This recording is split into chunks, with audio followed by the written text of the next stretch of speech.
Hello दोस्तों, तो क्या हाल चाल है आप सबके। आई होप आप सब बढ़िया होंगे, स्वस्थ होंगे, जबरदस्त होंगे। तो इसी के साथ शुरू कर चुके हैं हम अपनी फिफ्थ क्लास, पांचवी क्लास। और मैं आपके लिए लेके आ चुका हूँ एक न्यू सेशन जिसमें आज हम कुछ फिर से बेसिक टर्म्स देखने वाले अकाउंट्स की। तो चलिए शुरू करते हैं। मैं हूँ आपका होस्ट, आपका दोस्त हरप्रीत सिंह। आज आज हम पढ़ने वाले हैं कुछ और इंटरेस्टिंग इंटरेस्टिंग चीजें। चलिए शुरू करते हैं। सबसे पहले मैं देखूं कि हमने यहाँ पे क्या क्या डन कर लिया। हमने कल कुछ जो पढ़ा था, कल हमने पढ़ा था कुछ ट्रेडिंग अकाउंट के बारे में कि ट्रेडिंग अकाउंट क्या होता है, और ये हम डन कर चुके हैं। ठीक है, ये हम कर चुके हैं डन। उसके बाद हम आज पढ़ने वाले हैं प्रॉफिट एंड लॉस अकाउंट की प्रॉफिट एंड लॉस अकाउंट क्या होता है और इसको हम कैसे देखते हैं, इसमें कौन कौन सी चीजें इंक्लूड होती हैं और एक्सक्लूड होती है। ठीक है, इसमें कौन कौन सी चीजें इंक्लूड होती हैं और एक्सक्लूड होती हैं, और इसकी जो इंपॉर्टेंस है इन द बैलेंस शीट, मतलब बैलेंस शीट में इसकी इंपॉर्टेंस क्यों है। आज हम ये दो चीजें कवर करने वाले हैं आज की क्लास में। तो चलिए शुरू करते हैं। सबसे हम पहले पढ़ेंगे कि what is profit and loss account की प्रॉफिट एंड लॉस अकाउंट क्या होता है। Profit and loss account also called income statement, ये एक तरह की इनकम स्टेटमेंट होती है इन अ फाइनेंशियल स्टेटमेंट। मतलब फाइनेंशियल स्टेट के अंदर ये एक तरह की इनकम स्टेटमेंट होती है that show the result of net result of the business operations. ये हमें एक नेट रिजल्ट देती है कि हमें कितना प्रॉफिट हो रहा है और कितना लॉस हो रहा है, कि कितना हमें नेट प्रॉफिट हो रहा है, कितना लॉस हो रहा है। ठीक है ना। और इसका पर्पस क्या है प्रॉफिट एंड लॉस का। इसका पर्पस है टू डिटरमाइन नेट प्रॉफिट और नेट लॉस, की हम इससे क्या करते हैं कि हमारी जितनी भी पूरे साल की हमारी इनकम हुई होती है, हमारी पूरे साल में किसी भी तरह की इनकम हुई होती है other than business, other than business, कि जैसे हम हमारा कोई सेविंग अकाउंट चला था बैंक में, उसके ऊपर हमको इंटरेस्ट आ गया। हमारा कोई सेविंग अकाउंट चला था बैंक में, उसके ऊपर हमको आ गया इंटरेस्ट। इंटरेस्ट आया सर हमारा 2,000 रुपये पूरे साल का। उसके बाद हमने कोई एफडी करवा रखी थी बैंक में, उसके ऊपर हमको मतलब 7-8 हज़ार का इंटरेस्ट आ गया। उसके बाद हमने कुछ शेयर्स ले रखे थे, शेयर के ऊपर हमें डिविडेंड मिल गया, डिविडेंड मिल गया हमें सर 30,000 रुपए का। ये जितनी भी तरह की अदर इनकम है, ये जितनी भी तरह की हमारी अदर इनकम है, तो इसको कहते हैं हम प्रॉफिट एंड लॉस अकाउंट में। ये सारी की सारी इनकम से इंक्लूड होती है, ये सारी की सारी इनकम इंक्लूड होती है। और इसके अलावा जो हमारे एक्सपेंसेस होते हैं वो आपको मैं आगे बताने वाला हूँ। चलिए शुरू उसके आगे आगे आपको बताने वाला हूँ। चलिए शुरू करते हैं। ठीक है ना। Assess the operating performance of the business, कि जो हमारी बिजनेस की परफॉर्मेंस चल रही है, कैसे चल रही है, बढ़िया चल रही है या कम बेकार चल रही है, तो उसको हम इस प्रॉफिट एंड लॉस अकाउंट से इवेलुएट कर सकते हैं। हेल्प टू डिसीजन मेकिंग, कि हमें प्रॉफिट हो रहा है, लॉस हो रहा है, उसके वजह से हम डिसीजन मेकिंग बढ़िया से कर सकते हैं। उसके बाद हम अपनी फाइनेंशियल प्लानिंग कर सकते हैं कि हमें अगर हमने इतने मंथ तक सर्वाइव करना है या उससे 2-3 साल तक सर्वाइव करना है, तो हमें हमारी फाइनेंशियल पोजीशन क्या होनी चाहिए, हमें अपने फंड्स किस तरह से यूज करने चाहिए। उसके बाद जो हमारी टैक्स कैलकुलेशंस है वो नेट प्रॉफिट के ऊपर ही डिपेंड होती हैं कि हमारा इस साल का नेट प्रॉफिट कितना हो रहा है, तो हमारा टैक्स कितना बनेगा। और हमारी जो रिपोर्टिंग होती है, इनकम टैक्स की फाइलिंग होती है, जीएसटी की फाइलिंग होती है, को वो हमारे प्रॉफिट एंड लॉस के ऊपर ही डिपेंड करती है। ठीक है, वो हमारी प्रॉफिट एंड लॉस के ऊपर डिपेंड करती है। ठीक है। उसके बाद इसके कुछ फॉर्मेट है, इसका एक फॉर्मेट है कि जैसे मैंने आपको बताया कि अगर आपका ग्रोस लॉस होगा, अगर आपका ग्रोस लॉस होगा तो वो आएगा आपका डेबिट साइड में in the profit and loss account, in the profit and loss account. उसके बाद अब आपका अगर प्रॉफिट होगा तो वो आएगा क्रेडिट साइड में in the profit and loss account, क्योंकि प्रॉफिट हमेशा इनकम साइड पे आएगा, क्योंकि प्रॉफिट तो हम कमा रहे हैं ना, प्रॉफिट तो हम कमा रहे हैं ना। इसके कुछ गोल्डन रूल्स भी हैं जो मैं अभी आपको आगे आगे बताने वाला हूँ। इसके कुछ गोल्डन रूल्स भी है जो मैं अभी आपको आगे आगे बताने वाला हूँ। उसके बाद हमारी जो सैलरीज होती हैं, सैलरीज सैलरीज कौन सी सैलरीज, जो कि हम अपने अकाउंटेंट को पे करते हैं, जो कि हमारे ऑफिस वर्किंग के लिए पे होती है बेसिकली। जो हमारी सैलरी कौन सी पे होती है, ऑफिस वर्किंग के लिए।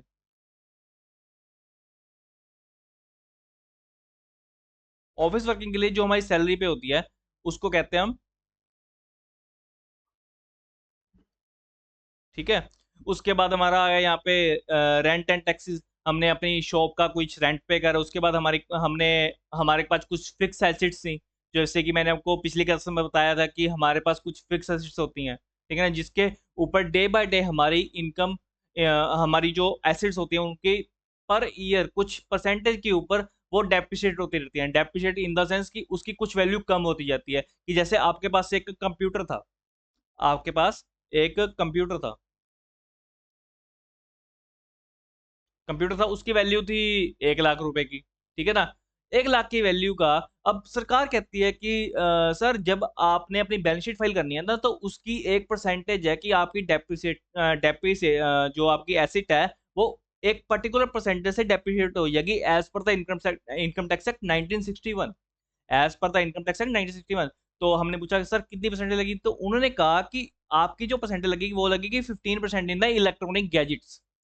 आपके पास किसी भी तरह का कोई इलेक्ट्रॉनिक गैजेट है या कोई मशीनरी है या कोई व्हीकल है जो कि आप यूज कर रहे हो अपने बिजनेस के लिए या अपने पर्सनल यूज के लिए, अगर आपकी एक इंडिविजुअल फर्म है, अगर आपकी एक इंडिविजुअल फर्म है, तो वो आप में कोई भी एसेट है तो वो डेप्रिशिएट हो जाएगी 15% से। और अगर आपके पास कोई फर्नीचर है, आपके पास जैसे कि कोई टेबल है, टेबल की वैल्यू थी हाँ सर हमारी 50,000 के करीब की, तो टेबल के ऊपर एक पर्टिकुलर परसेंट लगेगी जिसके लगेगी 10% के हिसाब से, ठीक है। तो इसके हिसाब से हमारी जो 1 लाख की जो वैल्यू है इसके ऊपर हमारा कितना आ गया, ये आ गया हमारा 15,000, 15,000 कम हो गया और अभी हमारे यहाँ पे बच गया एक्चुअल वैल्यू बच गई 85,000 की। 85,000 कहाँ पे जाएगा, ये जाएगा बैलेंस शीट में और ये जाएगा हमारा पी एंड एल अकाउंट में, यानी कि प्रॉफिट एंड लॉस अकाउंट में। ये जाएगा पी एंड एल अकाउंट में और ये जाएगा प्रॉफिट एंड लॉस अकाउंट में। ऐसे ही सेम पोजीशन में हमारी जो 50,000 की वैल्यू थी टेबल की, उसमें लगेगा जो हमारा 5,000 होगा, वो जो हमारा 5,000 होगा 10% के हिसाब से हमारा यहाँ पे 5,000 आएगा, तो 5,000 जाएगा पी एंड एल अकाउंट में। उसके बाद जो हमारा 45,000 बचेगा वो जाएगा बैलेंस शीट में, वो जाएगा हमारा बैलेंस शीट में, ठीक है। तो ये हमारा एक तरह से डेप्रिसिएशन का भी मैंने आपको समझा दिया। उसके बाद हमारे पास बैड डेट्स होते हैं। बैड डेट्स क्या होते हैं सर? बैड डेट्स वो होते हैं कि सपोज कीजिए कि आपसे कोई बंदा सामान लेके गया, आपसे किसी बंदे ने कुछ सामान परचेज करा बट उसने उस टाइम पे आपको कुछ पेमेंट नहीं करी, दैट टाइम उसने पेमेंट नहीं करी, तो आफ्टर दैट क्या हुआ कि आपके सामान में कोई कमी निकल आई, ठीक है ना, कमी निकल आई, तो उस बंदे ने कहा कि सर देखिए आपका सामान तो हमारे यहाँ जब लेके आए ये तो खराब निकला है, ये तो खराब निकला है। तो ये जो सामान होगा जो हम लेके आए होंगे उनसे उसने हमसे खरीदा होगा, तो अभी उसने हमें पैसे तो दिए नहीं थे, तो एक तरह से हमें डाउट है कि जो हमने सामान बेचा है, जो हमने सामान सेल करा है, उसके जो हमारे पैसे हैं, जो हमारी पेमेंट है वो वापस मिलेगी या नहीं मिलेगी। जो हमने सामान सेल आउट करा है वो हमें पेमेंट वापस मिलेगी या नहीं मिलेगी।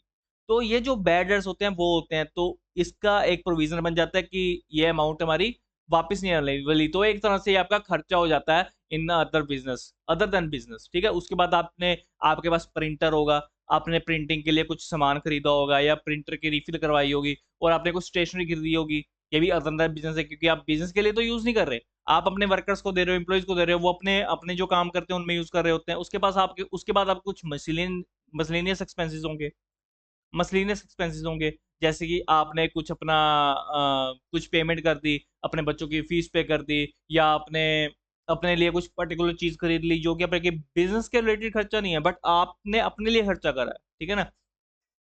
उसके बाद हमारे पास क्या कहते हैं, इसके बाद लास्ट हमारा यहाँ पे आता है नेट प्रॉफिट। और नेट प्रॉफिट कैसे आता है, less all the plus all the income less all the expenses, plus यहाँ पे हमारा जो नेट प्रॉफिट का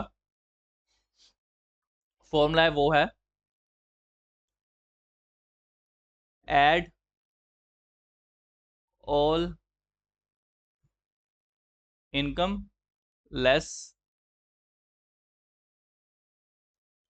ऑल एक्सपेंसेस, ठीक है ना।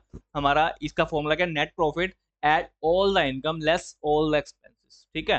तो इसके बाद हमारी यहाँ पे जो इनकम्स आती हैं वो कौन कौन सी आती हैं, यहाँ पे हमारी आ गई कमीशन। हमने सपोज कीजिए कि हम एज अ कोई ब्रोकर का काम करते हैं, जैसे कि हमने प्रॉपर्टी में डीलिंग करते हैं, ठीक है ना, अदर देन बिजनेस से।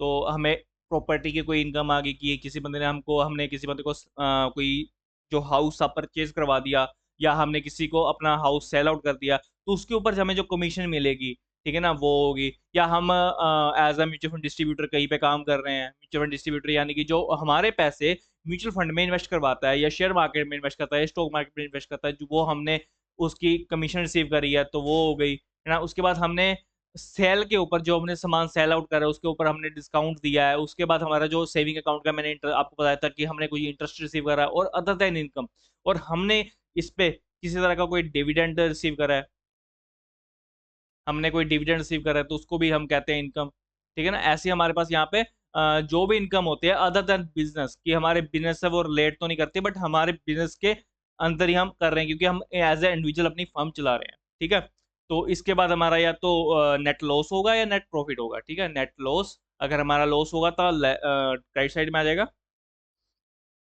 ठीक है, in the P and L account, और जब बैलेंस शीट में जाएगा तो ये डेबिट साइड में चलेगा, इन द एसेट साइड। ठीक है, क्योंकि यहाँ पे हमारा एक फॉर्मूला भी आएगा आगे जाके, वो भी आपको बताने वाला हूँ। उसके बाद हमारा जो नेक्स्ट स्लाइड आती है वो आती है कैलकुलेशन नेट प्रॉफिट। मैंने क्या क्या बताया था आपको, net profit is equal to total income less total expenses, मतलब all the income less all the expenses. कि हमारी जितनी टोटल इनकम होगी उसके में से हम अपने एक्सपेंसेस को लेस कर देंगे, उसके बाद हमारे पास क्या आ जाएगा, उसके बाद हमारा आ जाएगा यहाँ पे नेट प्रॉफिट, उसके बाद हमारा क्या आ जाएगा, नेट प्रॉफिट। और if net income exceed expenses, अगर हमारी इनकम एक्सपेंसेस एक्सीड होती है तो हमारा आएगा नेट प्रॉफिट। अगर हमारे एक्सपेंसेस एक्सीड होते हैं, हमारे एक्सपेंसेस एक्सीड होते हैं इनकम से, तो हमारा आएगा यहाँ पे नेट लॉस, हमारा यहाँ पे आएगा नेट लॉस। उसके बाद हमारे इसमें कौन कौन सी चीजें इंक्लूड नहीं होती, सॉरी इंक्लूड होती हैं, ठीक है ना। ऑपरेटिंग एक्सपेंसेस जैसे कि रेंट हो गया, सैलरीज होगी, उसके बाद हमारा यहाँ पे यूटिलिटीज हो गया, हमारा यहाँ पे रेंट हो गया, सैलरीज होगी और यूटिलिटीज होगी। और नॉन ऑपरेटिंग इनकम और expensive, interest received, loss on asset of sale, ये हमारा सारा कहाँ पे आएगा, ये भी loss on assets on sale का मीन्स होता है कि हमने, हमारे पास एक कार थी, हमारे पास क्या थी, कार थी, और कार हमने कार हमारे पास थी, जो हमारी बुक में वैल्यू थी वो थी 50,000 की। After the depreciation of every year, जब जब से हमने कार ली थी उसके ऊपर डेप्रिसिएट करके बाद हमारी जो एसेट की वैल्यू बची है वो बची है 50,000। ठीक है ना, और हमने इसको सेल आउट करा है 25,000 में, क्योंकि जो कस्टमर था हमारा उसको हम वो कहता है कि सर आपको मैं 25,000 से ज़्यादा इसके नहीं दे पाऊंगा, उसके मैं आपको 25,000 से ज़्यादा नहीं दे पाऊंगा। तो इसके ऊपर जो हमारी जो हमारा 25,000 का लॉस हुआ है वो आएगा assets, loss on asset sale, loss on asset sale, की हमने कोई भी अपनी एसिड सेल कर रही है तो उसके बारे उसके ऊपर जो हमारा लॉस हो रहा है वो आएगा in expensive side of the P and L account, और asset side of the P and L account. तो हमारे यहाँ पे इनको एक तरह से हम इंटरेक्ट एक्सपेंसिव भी कहते हैं कि योग, क्योंकि ये हमारे एक तरह से अदर देन बिजनेस वाले एक्सपेंसिस होते हैं, ये हमारे एक तरह से अदर देन बिजनेस वाले एक्सपेंसिस होते हैं। इसके में कौन कौन सी चीजें इंक्लूड नहीं होती, direct items like opening stock, purchase, sale, closing stock, these go to the trading account. So that the reason ये कभी भी पी एंड एल अकाउंट में हम कैलकुलेट नहीं करते, इसको कभी भी हम पी एंड एल अकाउंट में कैलकुलेट नहीं करते। बट चाहे हमारा आफ्टर में जो हमारा ग्रॉस प्रॉफिट आता है वो हमारा इसमें आ सकता है, हमारा पी एंड एल अकाउंट में आ सकता है, बट हमारी ये वाली आइटम है, परचेज, सेल, क्लोजिंग स्टॉक और ओपनिंग स्टॉक, इसको हम कभी भी इसमें इंक्लूड नहीं करते। ठीक है, तो अब हम आगे बढ़ते हैं हमारी अगली चीज के ऊपर कि डेबिट साइड में एक्सपेंसेस कौन कौन से होते हैं और इसके हेड्स कौन कौन से होते हैं, क्योंकि पी एंड एल अकाउंट में भी बहुत सारे हेड्स होते हैं। ठीक है, चलिए शुरू करते हैं। दीज आर इंडायरेक्ट एक्सपेंसेस और cost not directly related to the production, कि जो भी हमारे एक्सपेंसेस होते हैं जो कि इनडायरेक्ट होते हैं और जो हमारे डायरेक्टली बिजनेस से यानी कि प्रोडक्शन से जो हम सामान फर्दर सेल आउट कर रहे होते हैं, और या हम कुछ उसमें क्या कहते हैं कुछ मैन्युफैक्चरिंग कर रहे होते हैं, या हम कुछ उसको बेचने वाले होते हैं फर्दर में, तो उसमें इंक्लूड नहीं होते। ठीक है ना, जैसे कि एडमिनिस्ट्रेटिव एक्सपेंसेस, एडमिनिस्ट्रेटिव एक्सपेंस में कौन कौन सी आती हैं, जैसे कि हम अपने ऑफिस स्टाफ को, जो कि हमारा ऑफिस स्टाफ है, उसको हम सैलरी पे कर रहे हैं, उसके बाद हम अपने ऑफिस का रेंट पे कर रहे हैं, उसके बाद हम कुछ स्टेशनरी मंगवा रहे हैं, कुछ अपने लीगल एक्सपेंसेस पे कर रहे हैं ऑफिस के लिए, अपने बिजनेस के लिए। तो बट अदर देन बिजनेस है ये कि क्योंकि बिजनेस के कौन से एक्सपेंस होते हैं, जो कि purchase, sale, stock, closing stock, ठीक है ना, ये सारे बिजनेस के एक्सपेंसेस होते हैं।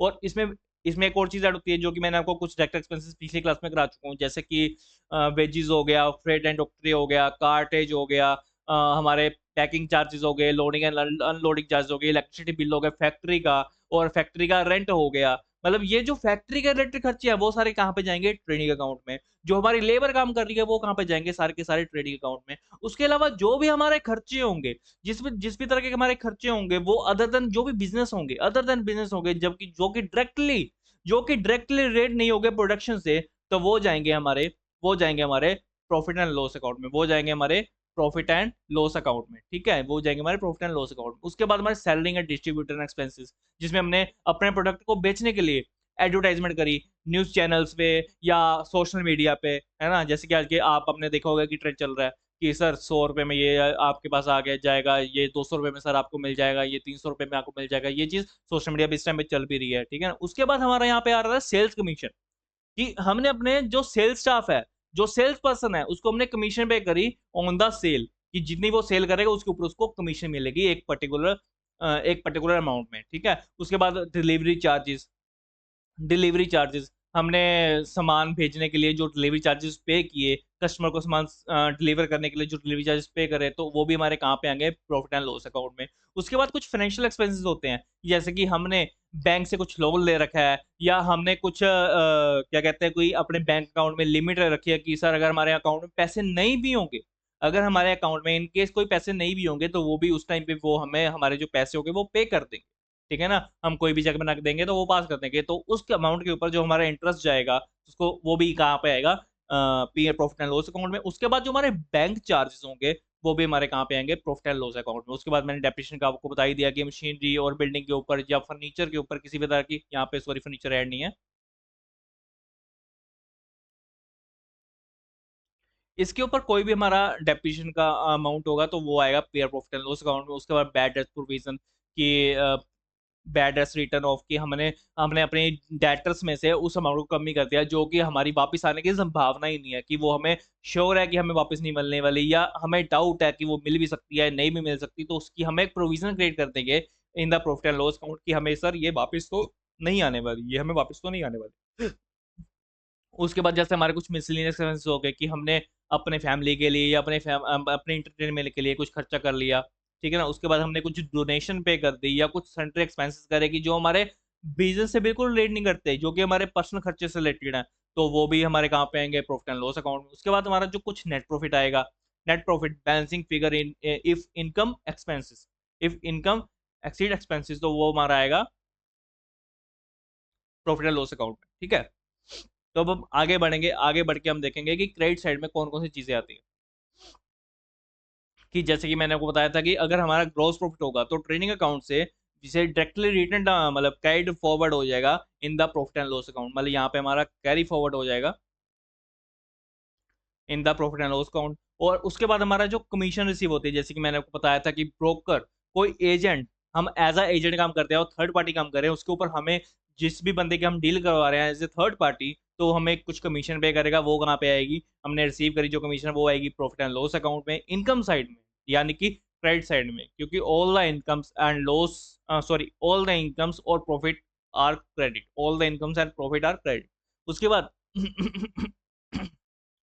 ये हमारा एक तरह का एक फ़ॉर्मूला हो जाता है कि ऑल द इनकम्स और प्रॉफिट्स आर क्रेडिट, ठीक है? उसके बाद हमारा जो कुछ हमने डिस्काउंट पे करा ऑन परचेज़, या हमें कुछ डिस्काउंट मिला ऑन द सेल, जो हमने सामान खरीदा या बेचा, तो वो भी हम कहाँ पे करेंगे?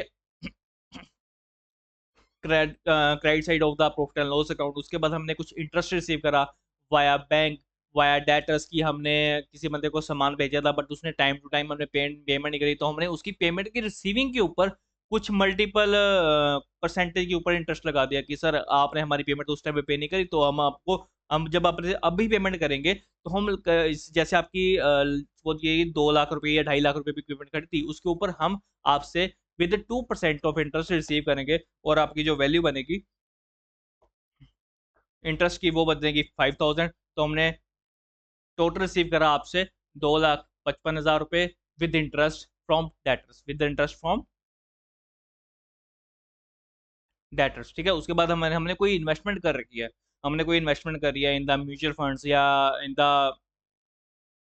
अदर साइड, जैसे एफडी में कुछ भी उससे हमें कुछ इंटरेस्ट रिसीव हो रहा है। उसके बाद हमने कुछ शेयर में इन्वेस्टमेंट कर रखी है, तो उससे हमें कुछ डिविडेंड मिल रहा है। उसके बाद हमने रेंट रिसीव करा है कि हमने अपने जो हमारे पास जो प्रॉपर्टीज़ हैं, उसमें उसको हमने लेट आउट कर रखा है, उसको हमने चढ़ा रखा है किराए पे, रेंट पे दे रखा है। तो उसके ऊपर जो हमें इनकम हो रही है, वो भी हमारी कहाँ आएगी? प्रॉफिट एंड लॉस अकाउंट में। उसके बाद हमारे जो प्रॉफिट साइड ऑन एसेट्स और सेल, कि हमने कुछ अपनी एसेट्स सेल आउट करी हैं, जो कि हमें प्रॉफिट दे रहे हैं, कि जैसे मैंने आपको बताया था कि जब लॉस हो रहा था हमें, अभी हमारी 50,000 की वैल्यू तो कार की है ही है, बट हमने सेल कितने की करी? वो करी हमने सेल 60,000 की, तो हमें इसमें प्रॉफिट कितने का हुआ? वो प्रॉफिट हुआ हमारे 10,000 का, और हमने इसमें से लेस करा अपनी कार की वैल्यू को, तो हमारे पास जो प्रॉफिट कितने का हुआ? वो हुआ 10,000 का।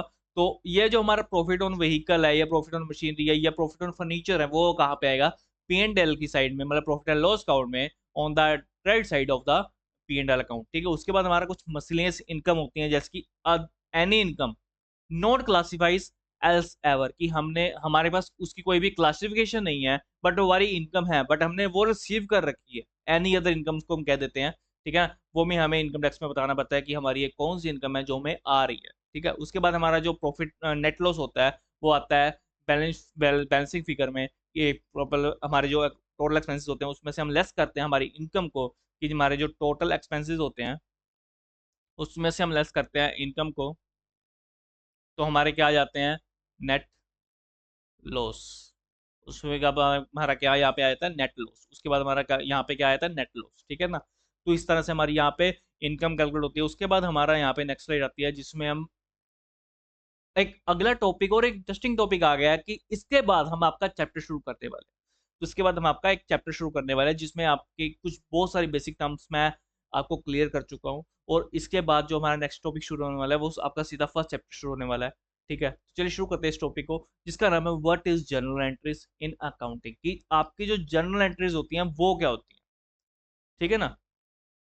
तो a journal entry is the first step of business process, ठीक है ना, ऑफ अकाउंटिंग, ठीक है ना। जो आपकी जो जर्नल एंट्रीज होती हैं वो तो फर्स्ट स्टेप होती हैं in the accounting process, whether the business transactions recorded और इन क्रोनोलॉजिकल ऑर्डर, कि एक पर्टिकुलर टाइम पीरियड के दौरान आपके पास कुछ जो भी एंट्रीज आती हैं, जो भी आपकी ट्रांजेक्शन होती हैं, चाहे वो परचेज की हो, चाहे वो सेल की हो, चाहे वो बिजनेस की हो, चाहे वो अदर देन बिजनेस हो, सारी की सारी हम यहाँ पे ट्रांजेक्शन रिकॉर्ड करते हैं।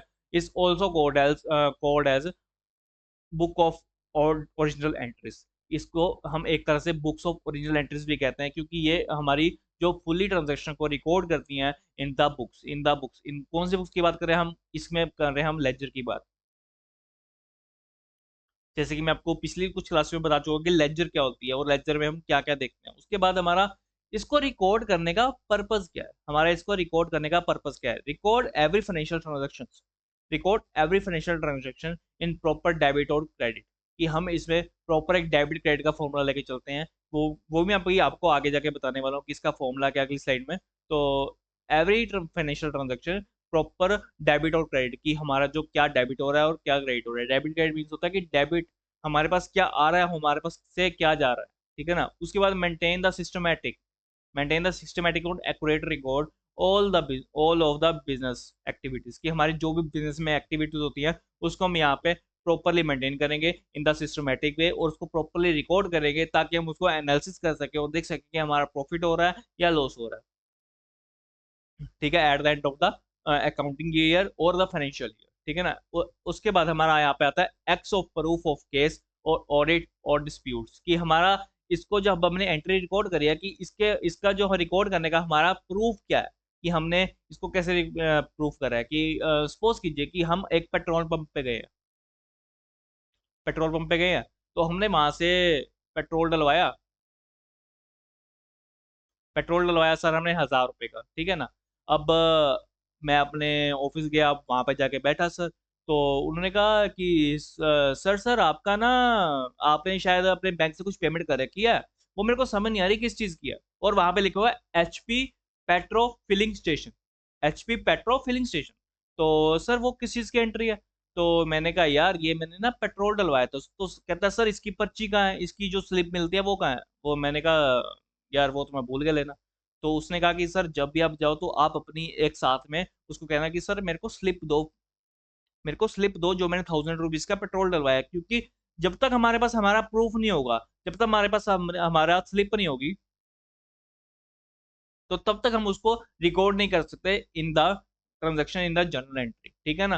तो इस तरह से हमें कुछ एविडेंस चाहिए होते हैं, कि ताकि जब भी हमारी चेकिंग हो या किसी चीज का हमें हमें डाउट हो तो हम उसको वेरीफाई कर सके कि हमारी जो ये एंट्री है वो किस चीज की एंट्री है। क्योंकि इसमें जर्नल एंट्री को रिकॉर्ड करने के लिए सबसे इंपॉर्टेंट चीज क्या होती है, वो होते हैं प्रूफ्स, कि हमारे पास प्रूफ क्या है कि हमने इस चीज के लिए पैसे पे करे हैं, इस चीज के लिए पैसे पे करे हैं या पैसे रिसीव करे, ठीक है।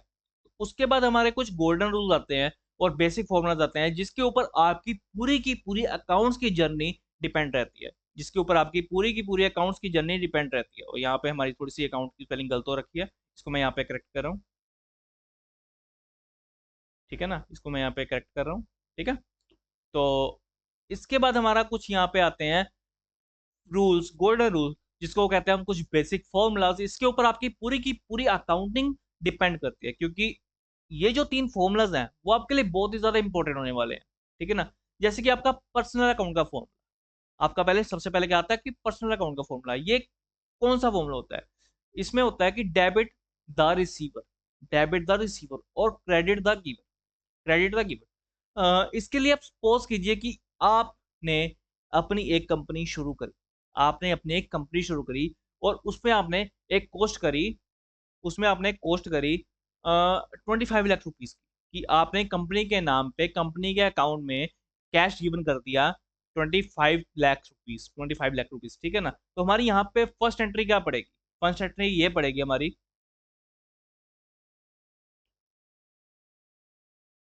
कैश अकाउंट डेबिट, डीआर का मीन्स डेबिट, ठीक है। और उसके बाद हमारी एंट्री क्या पड़ेगी यहाँ पे हमारी एंट्री पड़ेगी कैपिटल अकाउंट क्रेडिट, कि हमने कैश को रिसीव करा और कैपिटल अकाउंट को क्रेडिट कर दिया, क्योंकि जो बंदे ने इन्वेस्टमेंट करी है वो कंपनी का ओनर है, और ओनर का हमेशा बनता है कैपिटल अकाउंट, ओनर का हमेशा क्या बनता है? Capital account. उसने किसने कितने अमाउंट मैनेजमेंट कर रखी है? वो करिए 25 लाख डेबिट साइड में और 25 लाख क्रेडिट साइड में, ठीक है ना। और ये तरह से एक तरह से हमारी होगी जर्नल एंट्री। ये हमारी फर्स्ट जर्नल एंट्री है जो मैंने आपको सिखाई है, तो इसको आप ध्यान से समझिए कि मैंने इसको ऐसा क्यों करा है। उसके बाद हमारा सेकंड फॉर्मूला आता है रियल अकाउंट का। रियल अकाउंट, और रियल अकाउंट हमारे दो तरह के होते हैं। इसमें फर्स्ट अकाउंट आता है tangible real account, tangible account, और दूसरा जो मेरे पास है इनटेंजिबल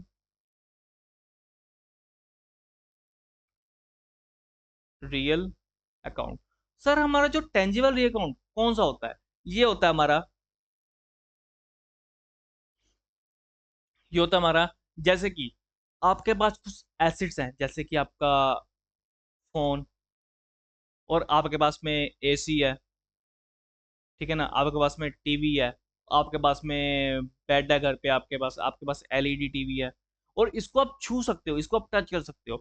टेंजिबल एसेट्स क्या होते हैं कि जिसको आप anywhere any time use कर सकते हो, टच कर सकते हो, और इसको हम और महसूस भी कर सकते हैं, तो उसको कहते हैं हम टेंजिबल एसेट्स। और हमारी इनटेंजिबल एसेट्स कौन सी होती हैं?